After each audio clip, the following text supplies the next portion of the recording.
وقتی یک رژیم غذایی متعادل و یک برنامه ورزشی منظم داشته باشین، بدن شما سالم‌تر میشه. بیهوده است که انتظار داشته باشین با مشاهده تغذیه متعادل و ورزش دیگران بدن شما هم سالم‌تر باشه. در مورد ذهن شما هم همین اتفاق هست. برای اینکه یک گفتگو سالمی با خودتون داشته باشین، لازمه در درجه اول از تحقیر و سرزنش خودتون دست بردارین.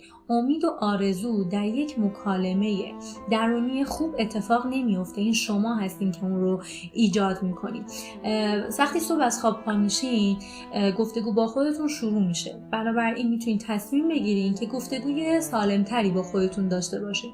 بسیاری از افراد وقتی میان با خودشون گفتگو داشته باشن، صحبت‌های آزاردهنده درونی خودشون رو میشنون، مثل یکی از 3 نقش مثلث درام DDT.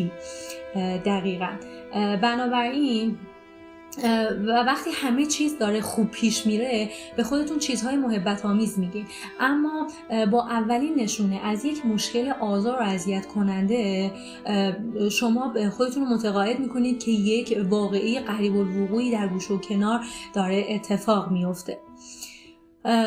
و اینطوری که با خودتون صحبت میکنین، نه تنها با دوستانتون بلکه با غریبه ها هم اینطور صحبت نمیکنین. همه افراد در یک دنیای درونی فکری زندگی میکنن که توی هر لحظه میتونن قدرت این رو دارن که ذهنشون رو دوباره راه اندازی کنن و متفاوت فکر. مثلا ایستگاه اتوبوس رو تصور کنید که اتوبوس‌ها در آن میان و میرن و شما میتونید هر زمان که بخواید سوار یکی از اونها بشین. هنگامی که به مقصد آشنا رسیدین، میتونید تصمیم بگیرید که سوار اتوبوس دیگه‌ای بشین. لازم نیست تمام مسیر رو تا انتها سوار اتوبوس بشین تا بفهمین به کجا میره. میتونید به سادگی در ایستگاه بعدی پیاده و منتظر بمونید تا اتوبوس دیگه‌ای بیاد.